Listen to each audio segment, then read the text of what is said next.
Hello Technolovers, Fakultas Hukum Universitas Brawijaya atau FHUB bekerja sama dengan Koalisi Masyarakat Sipil menyampaikan kritik tajam terhadap revisi sejumlah undang-undang termasuk RUU TNI, RUU Polri, hingga RUU Kejaksaan. Mereka menilai bahwa draft revisi tersebut berpotensi menimbulkan tumpang tindih kewenangan antar lembaga dan membuka celah terjadinya penyalahgunaan kekuasaan. Pernyataan kritis ini disampaikan dalam sebuah diskusi publik bertajuk memperluas kewenangan versus memperkuat pengawasan. Kritik terhadap RUU Polri, RUU TNI, dan RUU Kejaksaan yang berlangsung di Gedung C FHUB pada hari Jumat 28 Februari 2025. Diskusi ini menghadirkan sejumlah narasumber yang kompeten di bidangnya.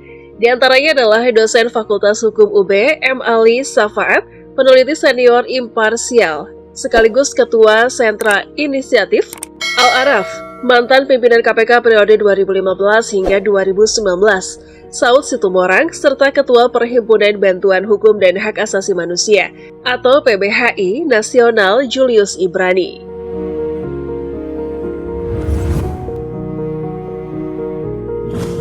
Sementara itu, Ketua PBHI Nasional Julius Ibrani mengingatkan bahwa Indonesia sebenarnya telah memasuki fase overkriminalisasi sejak diberlakukannya revisi KUHP pada tahun 2023. Menurut Julius, ketiga rancangan undang-undang yakni RUU Polri, RUU TNI, dan RUU Kejaksaan justru berpotensi memperburuk situasi tersebut karena memberikan kewenangan yang terlalu luas kepada aparat penegak hukum tanpa diiringi dengan sistem kontrol yang memadai. Kalau kita lihat, 2 tahun lalu, revisi KUHP 2023 malah menjadikan banyak hal yang seharusnya tidak layak dipidana, justru dipidanakan. Sementara pelanggaran serius yang melibatkan korporasi malah dikeluarkan dari ranah kriminal. Kini, dengan kehadiran 3 RUU ini, ancaman overkriminalisasi jadi semakin terasa nyata, tegas Julius. Ia juga menyoroti sejumlah poin yang dianggap bermasalah dalam rancangan peraturan tersebut, mulai dari keterlibatan militer dalam urusan sipil, kewenangan jaksa untuk melakukan penyadapan, serta menentukan prakondisi penuntutan, hingga model sistem prosecutor-centric yang dikhawatirkan dapat menggeser peran penyidik dari kepolisian dan merusak keseimbangan antar lembaga penegak hukum. Kita harus benar-benar waspada terhadap konsentrasi kekuasaan yang terlalu besar pada satu institusi, apalagi jika tidak disertai pengawasan yang transparan dan tegas. Kalau ini terus dibiarkan, posisi masyarakat sipil dalam sistem hukum kita bisa makin terpinggirkan, pungkas Julius.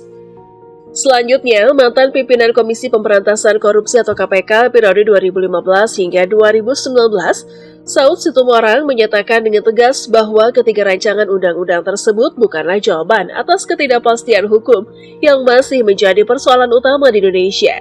Sebaliknya, ia menilai regulasi-regulasi baru ini justru bisa menambah kerumitan serta membuka peluang lebih besar terhadap penyalahgunaan wewenang. Ketidakpastian hukum yang kita alami saat ini masih sangat tinggi. Kalau kita terus menambah aturan baru tanpa memastikan efektivitas dari regulasi yang sudah ada, maka yang terjadi bukan penyelesaian, melainkan kekacauan hukum yang semakin parah, kata Saud.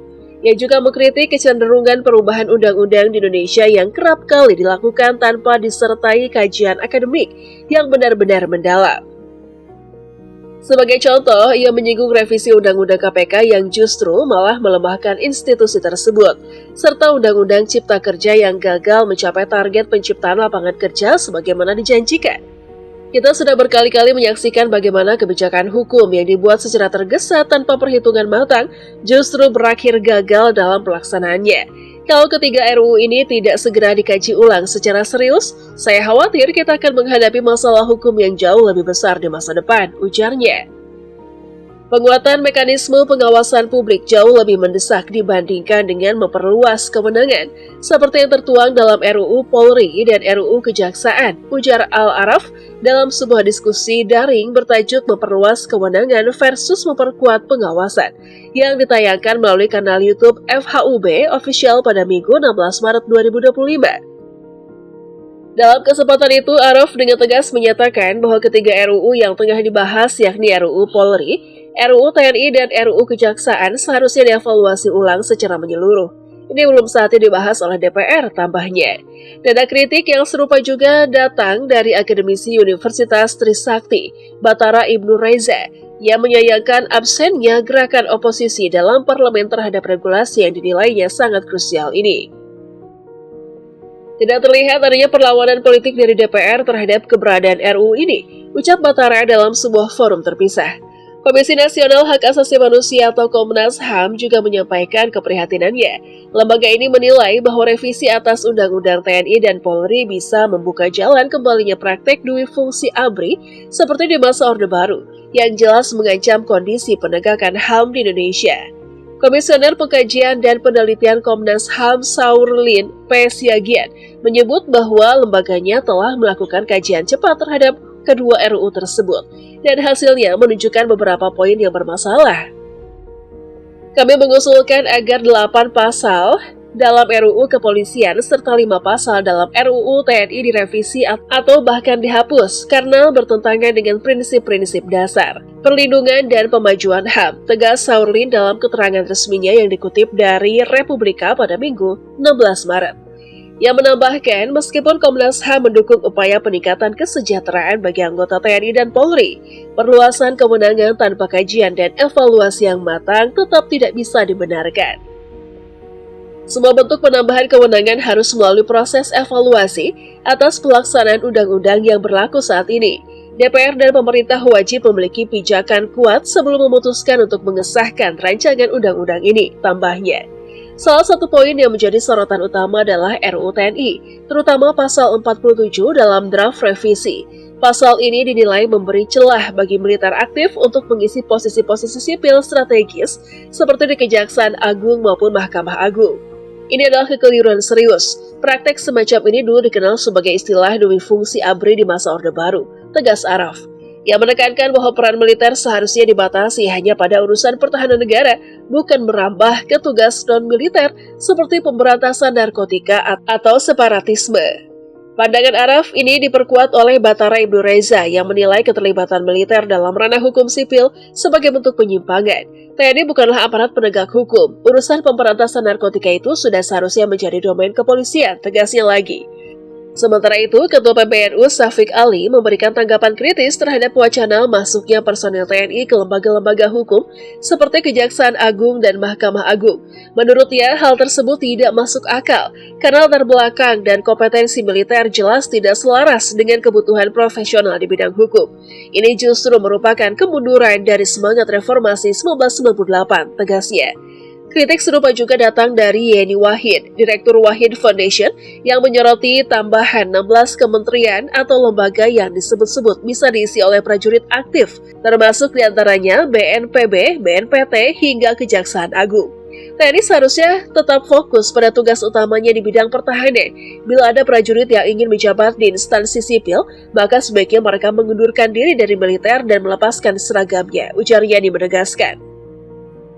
Di sisi lain, draft RUU Polri juga memicu kekhawatiran, terutama pasal 14 ayat 1 yang mencantumkan istilah keamanan nasional. Menurut Al-Araf, penggunaan diksi ini bermasalah karena sebelumnya tidak pernah tercantum dalam Undang-Undang Polri yang lama, yakni Undang-Undang Nomor 2 Tahun 2002. Frasa ini terkesan ambigu dan membuka ruang yang terlalu luas bagi Polri untuk bergerak di ranah yang tidak jelas batasannya, ujar Araf. Seraya mengingatkan bahwa kemenangan besar tanpa kejelasan bisa menjadi masalah serius di kemudian hari.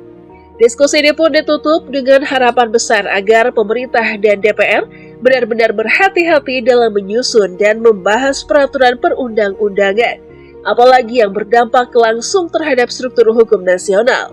Fakultas Hukum Universitas Brawijaya bersama Koalisi Masyarakat Sipil menegaskan pentingnya proses revisi terhadap RUU Polri, RUU TNI, dan RUU Kejaksaan dilakukan secara terbuka. Dengan melibatkan para akademisi, pakar hukum, serta masyarakat sipil secara lebih luas. Kami berharap proses pembahasan RUU ini benar-benar memperhatikan kepentingan publik.